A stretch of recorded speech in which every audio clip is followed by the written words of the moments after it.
Friends, ఇప్పుడే అందిన వార్త. బీఆర్ఎస్ గెలిచిన ఇద్దరు ఎమ్మెల్యేలు కాంగ్రెస్ లోకి సిద్ధం. షాక్ లో కేసీఆర్ అంటూ వార్తలు అయితే వస్తున్నాయండి. దీనికి సంబంధించి వివరాలు చెప్పడానికి వీడియో చేయడం జరుగుతుంది. చాలా మంది వీడియోస్ ఉన్నారు కానీ సబ్స్క్రైబ్ చేసుకోవడం మర్చిపోతున్నారండి. దయచేసి ఛానల్ సబ్స్క్రైబ్ చేసుకొని బెల్ ఐకాన్ ఆల్ పైన ట్యాప్ చేయండి. ఇటువంటి ఇంపార్టెంట్ ఇన్ఫర్మేషన్ మిస్ అవ్వకుండా మీ ఫోన్ నోటిఫికేషన్ రూపంలో వస్తుందండి. చాలా మంది మీరు చూస్తున్నారు కానీ లైక్ చేయడం లేదండి. దయచేసి లైక్ చేయండి, ఇన్ఫర్మేషన్ అందరూ కూడా తెలుస్తుంది.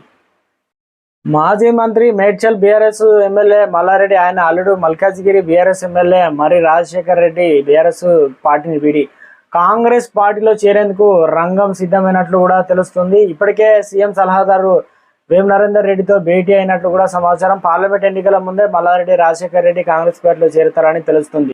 బీఆర్ఎస్ ఎమ్మెల్యే మరి రాజశేఖర్ రెడ్డి విద్యా సంస్థల్లో బిల్డింగ్లు, ప్రభుత్వ భూములు ఉన్నాయంటూ అధికారులు పూర్తి చేసిన విషయం తెలిసిందే. మల్కాజ్గిరి ఎంపీగా ఉన్న సమయంలో వీటిపై ప్రస్తుతం సీఎం రేవంత్ రెడ్డి అధికారులు ఫిర్యాదు చేశారు. ఈ ఫిర్యాదుల ఆధారంగా అధికారులు చర్యలు మొదలుపెట్టారు. తాజాగా భవనాలు కూల్చివేత నేపథ్యంలో మల్లారెడ్డి కీలక నిర్ణయం తీసుకున్నట్టు తెలుస్తుంది.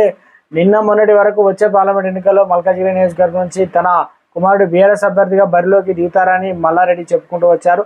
తాజా పరిస్థితుల నేపథ్యంలో మల్కాజ్గిరి నియోజకవర్గం నుంచి పోటీ చేయడం లేదని, ఆ ఆలోచన కూడా లేదని మల్లారెడ్డి చెప్పడం చర్చనీయాంశమైంది. త్వరలోనే కాంగ్రెస్ పార్టీలో చేరేందుకు కూడా మల్లారెడ్డి ఆయన అల్లుడు మరి రాజశేఖర్ రెడ్డి సిద్ధమవుతున్నారు. అందుకే సంకేతంగానే మల్లారెడ్డి అలా వ్యాఖ్యానించి ఉంటారని రాజకీయ వర్గాల్లో చర్చ జరుగుతుంది. అయితే కాంగ్రెస్ పార్టీలో చేరుతున్నట్టు మల్లారెడ్డి రాజశేఖర్ రెడ్డి ఇప్పటివరకు ఇలాంటి ప్రకటన అయితే చేయలేదు. కేసీఆర్ తో మల్లారెడ్డి ఇటు కేటీఆర్ కూడా కాంగ్రెస్ లో వెళ్తారని సోషల్ మీడియాలో ప్రచారం నేపథ్యంలో భేటీ కావడం చర్చనీయాంశంగా అయితే మారింది.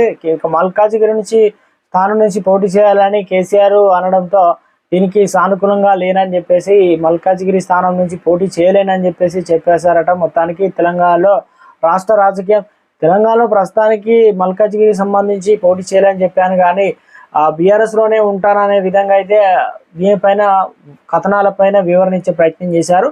సో లోక్సభ ఎన్నికల నేపథ్యంలో ఎప్పుడు ఏం జరుగుతుందో తెలియదు.